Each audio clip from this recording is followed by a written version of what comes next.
जगह धन्य हैं वे लोग जो निराशी हैं। क्या बाबूजी क्या कहते हैं भगवान? एक जगह कहते हैं धन्य हैं वे लोग जो निराशी हैं। वे लोग धन्य हैं माँ जो बिना आशा के हैं, निराशा के हैं। जो वो लोग निराशी हैं वे लोग धन्य हैं। अब कैसे धन्य हैं और क्यों धन्य हैं, इस संदर्भ में हम थोड़ी सी चर्चा कर लेते हैं। देखिए माँ, मेरी इच्छाओं का दूसरे पर जो फैलाव होता है वही तो आशा है, और है क्या? मैं अपनी इच्छाओं का दूसरे पर फैलाव जो करता हूँ वही तो आशा होती है कि नहीं होती है? तो अब ये अनिवार्य तो है नहीं कि मैं जिस पर इसका फैलाव करता हूँ वह उनकी पूर्ति वैसे ही करे जैसा कि मैं चाहती हूँ। पहली बात तो दूसरा पूर्ति करे अथवा ना करे इस पर भी प्रश्न है।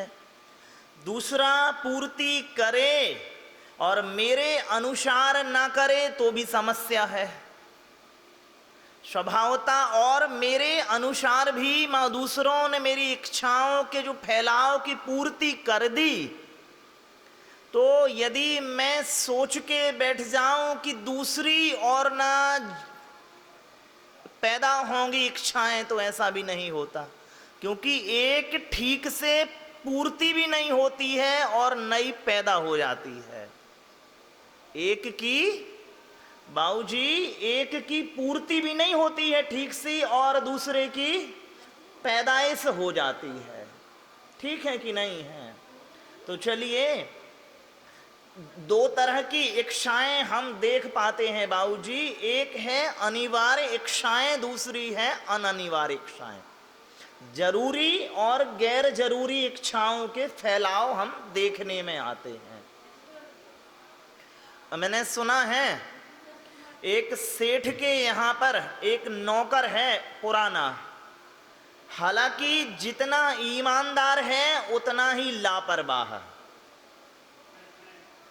और सेठ दुखी भी है लापरवाही से, लेकिन प्रसन्न भी है ईमानदारी से। तो ना रख ही सकता है और ना भगा ही सकता है, और आए दिन कुछ ना कुछ अपनी लापरवाही के कारण वो नुकसान करता रहता। तो सेठ सोचता है कि ईमानदारी बनी रहे और इसकी लापरवाही चली जाए, कुछ उपाय खोजना चाहिए।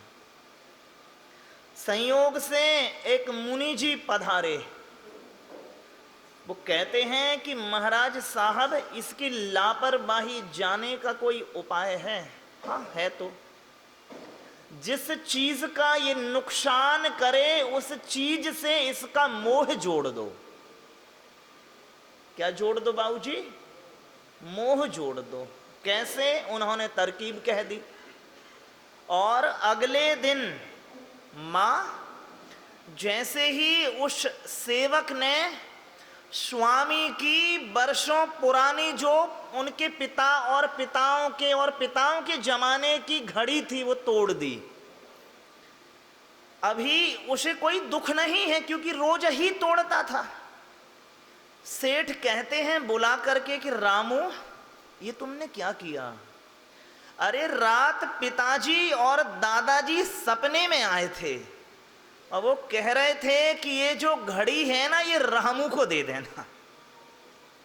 अब वो टूटी जो घड़ी थी उन्होंने उसको ही सौंप दी। अब क्या हुआ बाबूजी? मुझे मिलनी थी और मैंने नुकसान किया इसका। तो दुखी है, पूरे रात और दिन दुखी रहा। संकल्प से भर गया कि अब तो सावधानी बरतनी जरूरी है। क्यों बरतनी है? क्योंकि नुकसान अब किसने उठाया? स्वामी ने कि सेवक ने? सेवक ने उठाया। हालांकि रोज ही उठा रहा था सेवक तो, लेकिन जुड़ाव नहीं था ना माउस से। और जैसे ही सप्ताह 2 सप्ताह बाद उसने फिर कुछ तोड़ा, तरकीब वही अपनाई गई स्वामी के द्वारा। और सब 2-4 महीने बाद देखता है कि उसकी लापरवाही जाती रही। क्यों चली गई मां?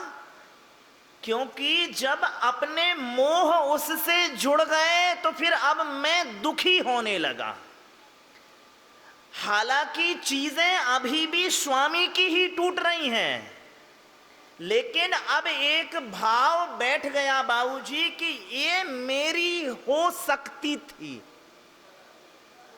आप देखिए तभी दुखी होती हैं आप माँ एक ऐसी आशा को, बाबूजी आप एक ऐसी आशा को लेकर के दुखी हो जाते हैं जहां पर एक तगड़ी संभावना इसकी बनती है कि हाँ ये मेरी हो सकती थी। तभी तो आप दुखी हुए, नहीं दुखी हुए। मायके में आप गईं, आपकी बहन भी आई और बुआ की कजन, बहुत सारे लोग आए। सम्मान जब किए जा रहे थे आपके और आपके कजन्स के, तो आपने देखा कि एक विशेष चीज पर आपकी नजर टिक गई और इस आशा से भर गई कि ये मेरी हो सकती है। क्योंकि बंटवारा तो समान होना है, 10 लोग हैं और 10 चीजें हैं, तो मेरे होने का प्रतिशत कितना है बाबूजी? कम से कम 1/10 तो है ही ना। तो जो मैंने ये आशा पाल ली, समझ रही मां, सफलता की गुंजाइश है 1 हिस्से में और असफलता की गुंजाइश है 9 हिस्से में। तो ये है, मैंने अपनी वस्तु स्थिति को मैंने नकारा असफलता के 9 चरण है और इस आशा से भर गया कि सफलता का जो 1 चरण है वो पूरा होना चाहिए। बाबूजी जब आप खुद ही देख रहे हैं कि सफलता 1/9 हिस्से में आनी है, तो कम से कम 9 या 10 बार बंटवारा हो तो संभावना है कि एक बार मेरे हिस्से में आ भी जाए। लेकिन पहली बार में यदि मैं सोचूं कि इच्छित इच्छा की पूर्ति हो जावे तो होने से, देखिए वस्तु स्थिति देखिए ना अपना, स्वभावतः हकीकत आपकी आशा से मेल खाती है क्या? हकीकत तो आशा से मेल खाती नहीं है। फिर भी आशा कहती है कि अपना फैलाव दूसरे पर इस ढंग से करो कि वो एक बड़ी संभावना में नहीं तो छोटी संभावना में मेरी तो हो सकती है, और उसके होने की संभावना 1/9 है और वो ना होने की संभावना बहुत कम है। फिर ना होगी वो पूर्ति तो मैं दुखी हो जाऊंगा। और जब अपन ने कल देखा था कि यदि मेरी आशा की पूर्ति में दूसरे बाधा बने तो किससे भर गया मैं? क्रोध से भर गया, बैर से भर गया और हिंसा से भर गया। फिर आपको अपनी भाभियां बुरी लगने लगती हैं धीरे धीरे, और लग ही रही हैं, है ना बाबूजी? बंटवारे के बाद भाई अक्सर बुरे लगने लगते हैं। क्यों? क्योंकि मैंने एक दूसरी चीज पर फैलाव किया था, और भाई ही नहीं पिता भी बुरे लगने लगते हैं बंटवारे के बाद तो। और पक्का हो जाता है कि हाँ हमारे पिता विशेष बुद्धिमान है नहीं। इस निष्कर्षों पे हम पहुंच जाते हैं बाबूजी। अरे देख ही नहीं रहे थे कि मैं वरिष्ठ था और पिता के बाद मैंने ही तो सब कुछ, और छोटे के हिस्से में वो चला गया जो मुझे मिलना चाहिए था। वो बाबूजी कहां से? मैंने अनधिकृत फैलाव किया चीजों का ना, मैंने किया, और एक बड़ी संभावना बना ली कि ये मेरी हो सकती है। जबकि धरातलीय स्थिति ऐसी है कि उसकी होने की संभावना कम है। ठीक। मां, दूसरी बात, आशा का अंधापन ये है कि वो पूर्ति के संकल्प तो देखता है, पूर्ति के तो अवसर देखता है, पूर्ति ना होगी ये भाव थोड़ा सा भी नहीं बनाता। जो आशा बनाता है तो वो ये थोड़ा ही सोचता है कि कल ना मिलेगा तो क्या, वो इस भाव से बनाता है कि मिलेगा ही, जिसकी संभावनाएं कम होती हैं। ठीक है मां। तो अपन ने जो चर्चा की थी, शुरुआत यहां से हुई थी, यदि मैं मेरी पूर्ति में जब दूसरे बाधा बनेंगे बाबूजी तो क्रोध से भरूंगा, बैर से भरूंगा और हिंसा से भर जाऊंगा। मेरी पूर्ति, इच्छाओं की पूर्ति यदि हो गई है तो फिर मैं मान से भर जाऊंगा।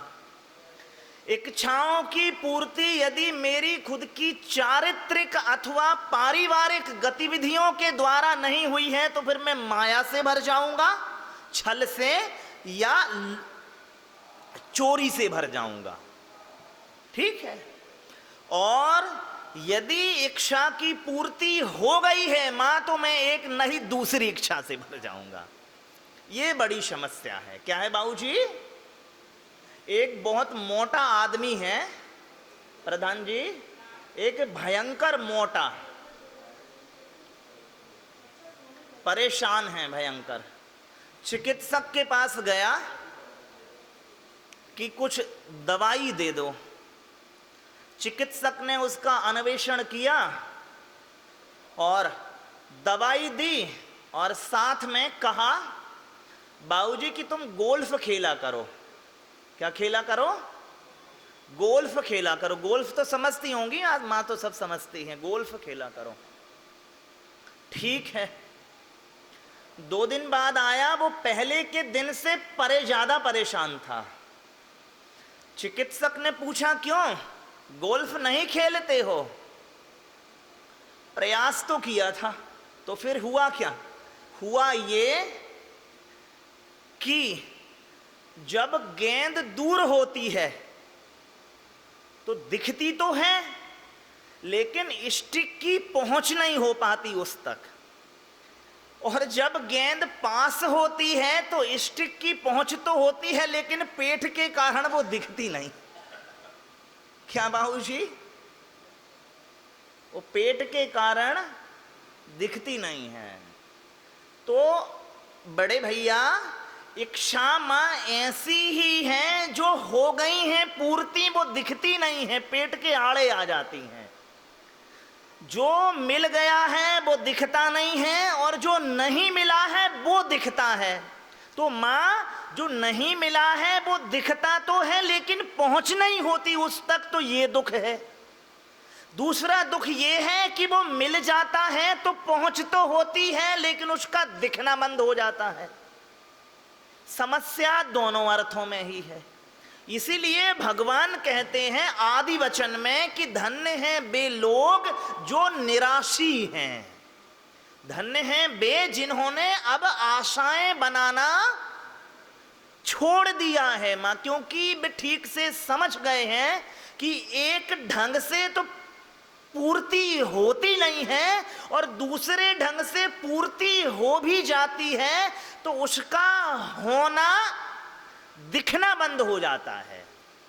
जो है वो दिखती नहीं है, इस अर्थ में भी उसका होना शून्य हो गया। बाबूजी, जो है वो दिखती नहीं है तो उसका भी शून्य हो गया होना, और जो नहीं है वो तो सच में शून्य है ही। तो दोनों अर्थों में बाबूजी शून्यता हाथ लगती है। नहीं समझे? नहीं समझे? हमारे एक जानने वाले थे, उन्होंने बड़ा मकान बनाया 3 मंजिल, और मुझे याद है वे कई सप्ताह तक तो मकान के बाहर घंटों खड़े होकर निहारते रहते थे उसे। आप भी निहारते हैं सबके अपने। और उनके पड़ोसी ने 1-2 साल बाद उनके बाजू में ही उससे भी बढ़िया मकान बनवा लिया। उनके शब्द क्या थे? उनके शब्द थे, भैया जी अब मुझे मेरा मकान पेशाब घर लगता है। ये उनके शब्द थे बाबूजी, जो आदमी अभी घंटों निहारता रहता था अपने मकान को। क्यों बाबूजी? क्योंकि जैसे ही होता है, देखिए आप बैठी हैं सभी लोग ना, आप जिस जमीन पर बैठी हैं सिर्फ वही जमीन के अलावा आपको सारी जमीन दिख रही है। जिस जमीन का अभी आपके पास स्वामित्व है, उस जमीन का जो आपके देहाकार लिए हुए है, वो जमीन जो आपके आपके देह का आकार के नीचे है, वही है आपका शुद्ध स्वामीपना, है ना बाबूजी? तो उसके अलावा आपको सारी जमीनें दिख रही हैं। जो अपना हो जाता है बाबूजी, एक अच्छी बात बताऊं आपको, मां हालांकि बुरी ही है, ये इच्छा की पूर्ति इच्छा जब पूर्ति होती है ना, तो पूर्ति का सबसे बड़ा दोष ये है कि वो आशा का सुख छीन लेता है। क्या बाबूजी? इच्छाओं की पूर्ति यदि हो जावे तो सबसे बड़ा दोष ये मैं देखता हूं कि वो आशा का सुख छीन लेती है आपसे। क्योंकि आप देखती हो कि सुख तो आशा में ही था, मिल गई है तो 2 कौड़ी की ना रही। अब दुकानदार के केस में जब तक रखी थी वो बनारसी साड़ी खूब सुख दे रही थी, अंततः 2-4 दिन बाद आपने देखा कि वह कबाड़े से, पुरानी से भी बदतर लगने लगी। पुरानी तो फिर भी यदा कदा सुख देती हैं, आपने ठीक से देखा हुआ है सभी ने। जिसके लिए आप पागल हो रही थी मां, देखिए अब उससे कितना सुख उत्पादन कर पाती हैं आप। बाबूजी आपने जिस निवेश में, जिस चीज में निवेश करने के लिए आप पागल हुए जा रहे थे, मिलने के बाद आपने देखा कि उसमें कुछ विशेष रस रहा नहीं, रस तो आगे सरक गया थोड़ा सा। तो वे लोग मां जो अनुभव से नहीं सीखते हैं, मेरे ख्याल से उन्हें आगम कुछ सिखा नहीं पाएगा। क्यों? क्योंकि जिसे हम आगम कहते हैं वह भी पुराण पुरुषों के अनुभव ही तो हैं, और हैं क्या बताओ? और जो अपने जीवंत अनुभव से नहीं सीख पा रहे हैं, वे दूसरे के एक अर्थ में मृत अनुभवों से कैसे सीख पाएंगे बताओ मां? जो अपनी खुद की जमीनी हकीकत को नहीं देख पा रही हैं, आप सोच रहे हैं कि वे जो अनुभव की हकीकत नहीं देख पा रहे हैं यदि हम, तो आगम से कोई विशेष हकीकत, अरे आगम में अर्थ कौन डालता है? हम। आगम में अर्थ कौन डालता है बाबूजी? हम ही तो डालते हैं ना। क्या जो मैं कह रहा हूं, क्या आपको लगता है कि सभी लोग अक्षरशः वही सुन रहे हैं जो मैं कह रहा हूं? नहीं मां, सब अपने अपने अनुभव और ढंग से सुन रहे हैं। तो आप तो अर्थ डालने वाले तो आप हैं ना। एक जैन परंपरा में एक संप्रदाय है तारण पंथ करके, उनके बड़े अच्छे वचनों में से एक वचन है कि आत्म ही है देव निरंजन, आत्म ही सदगुरु भाई। आत्म तत्व ही है रत्नात्रय, आत्म तत्व ही सुखदाई। तो बाबूजी भी कह रहे हैं कि गुरु है कौन है आखिर? आपको लगता है कि आप मेरे कहने से मानती हो? आप तभी मानती हो जब आप खुद से राजी हो जाती हो, नहीं ना मां?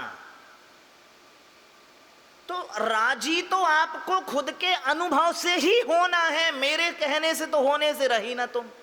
और अभी तक हुई कहां हो? मेरे ख्याल से इसी मंच पर आपने इतने बड़े महाराज साहब लोगों को सुना होगा जिनकी गरिमाएं बहुत विशिष्ट होंगी। नहीं सुना? बताइए ना। फिर भी नीलभट्टी सन्नाटा रहा। नहीं, बाबूजी ढाक के 3 पात ही रहे। क्यों? क्योंकि वे तो शब्द प्रेषित कर रहे थे, अर्थ तो मुझे उसमें डालना था। और अर्थ आते हैं मां अनुभव से। बिना अनुभव के अर्थ लाओगी कहां से तुम? बताइए ना। और आप अपने अनुभव के प्रति एक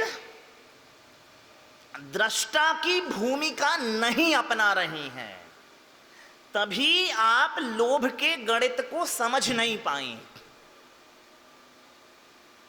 पहली बात जो अपन ने कहा, आपको अनाधिकृत चेष्टा होती है मेरे इच्छाओं के फैलाव की, दूसरे को पता भी नहीं चलता।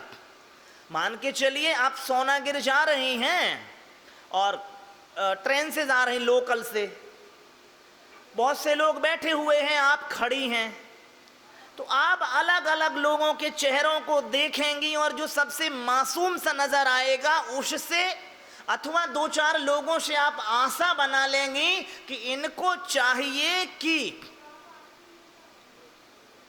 महिलाओं का सम्मान करते हुए इन्हें सीट देनी चाहिए। उसे पता ही नहीं है कि तुम मेरे बारे में बाई क्या आशा बना चुकी हो।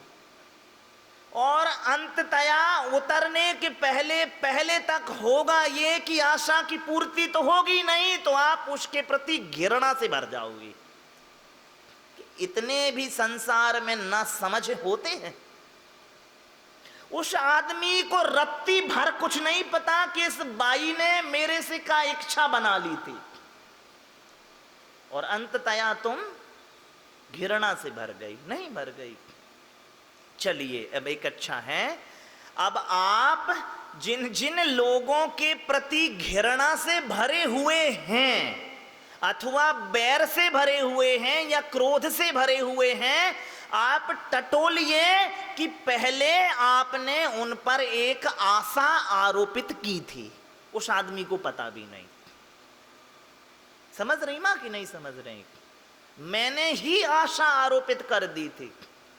कितनी बार भाभी को पता भी नहीं रहता या और अन्य पड़ोसियों को पता भी नहीं रहता, वे आपके घृणा के पात्र हो जाते हैं या सेवक इत्यादि घृणा के पात्र हो जाते हैं। क्यों? क्योंकि मैं अनधिकृत उन पर फैलाव करता हूं। या तो ठीक से बता ही दो ना, इतनी बेईमानी क्यों? अरे भाभी से कह ही दो कि भाभी ये मेरे लिए निर्धारित करने ना, क्योंकि वसी में तो आशा अटकी है। नहीं तो पीछे मान आड़े आता है। क्यों? अपन ने जो कल चर्चा की थी कि मैं वो जो नहीं हूं, मैं वो होने का दिखावा करती हूं या करता हूं। मैं अलोभी होने का दिखावा करता हूं पीछे, और चाहता भी हूं कि ये मेरा हो जावे। अब ऐसे दोहरे चरित्र का आदमी अविश्वसनीय है कि नहीं है मां? वो कितनी बार आप चाहते हुए भी अपनों से कह देती हो कि नहीं मैं तो नहीं चाहती, और बोस से इसलिए नाराज भी हो जाती हो कि इसने एक ही बार में मान लिया मेरी। अरे कम से कम मना तो लेता मुझे। कितनी बार होता है बताइए मां? खास करके अपने तरफ देखता हूं, भोजन के संदर्भ में बड़ा होता है। पीछे चाहता भी रहता हूं कि हाँ 1-2 मिठाई और रख देना, और हाथ भी लगा लेता हूं। अब बिल्कुल कोई आपकी माया का गणित न समझ रहा हो, वो भी गणित समझ जाता है माया का, क्योंकि अभी वो भी बैठेगा तो वो भी ऐसे ही करने वाला है। तो इसलिए वो आपको जबरदस्ती 2 की जगह 3 रख देता, क्योंकि उसे पता है कि भीतर तो चाहता। और फिर होता क्या है मां? क्योंकि देखिए चोर चोर मौसेरे भाई होते हैं ना, वो समझ जाते हैं कि जैसे ये जो नहीं है वो होने का दिखावा कर रही हैं। अभी पंगत ही तो बैठनी है, मैं परसने वाला, अभी ये बैठने वाला, थोड़ी देर बाद ये परसने वाला, मैं बैठने वाला, तो मैं भी तो हाथ अड़ाने वाला ही हूं। और यदि कोई लापरवाही से अथवा आपके उस कृत्य को सत्य मान करके आगे बढ़ जाए, फिर देखो भीतर ऐसा चित्त आंदोलित होता है कि बड़े नासमझ हो। अरे रखना था बाबूजी, मना तो इसलिए किया गया था ताकि तुम रखो, समझे ही नहीं तुम।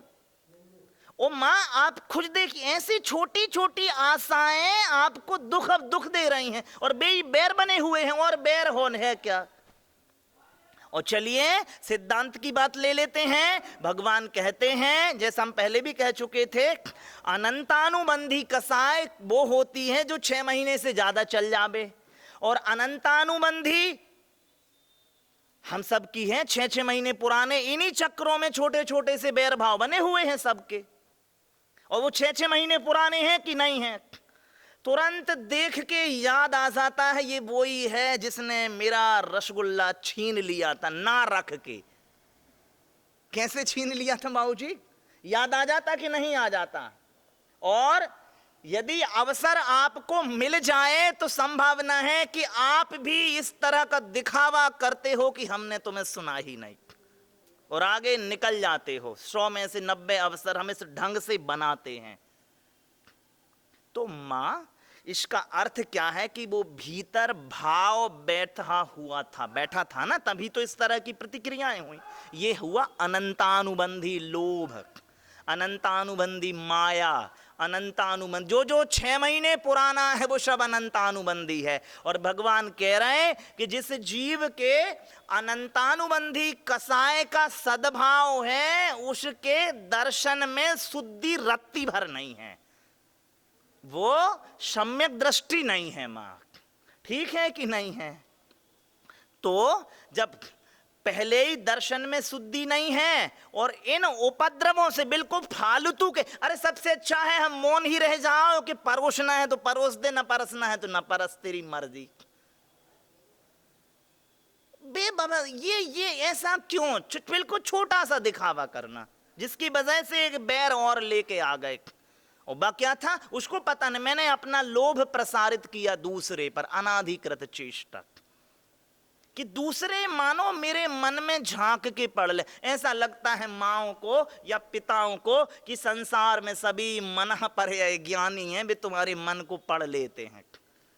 और जब हम और फिर मन को पढ़ लेंगे और इच्छाओं की पूर्ति कर देंगे। हम इस ढंग से बाबूजी प्रतिक्रिया करते हैं मां, कि चाहते भी हैं कि मिल जावे और दिखावा भी करते हैं कि हमने तो नहीं मांगा। समझ रही ना मां। कम से कम चरित्र में बाबूजी एक शब्द आता है ना, जब हम भगवान की पूजन करते हैं, एक मुख चारित्र भासत त्रिजग माही प्रधान्य है। तो एक मुख का अर्थ क्या होता है, भगवान जो है ना वो अपने व्यवहार में एकाग्रता रखते हैं, एक पना रखते हैं, दो गले नहीं है। जैसे हम कहते हैं ना दो गले, अरे ये यहाँ यूं कह देता है, वहां यूं कह देता है।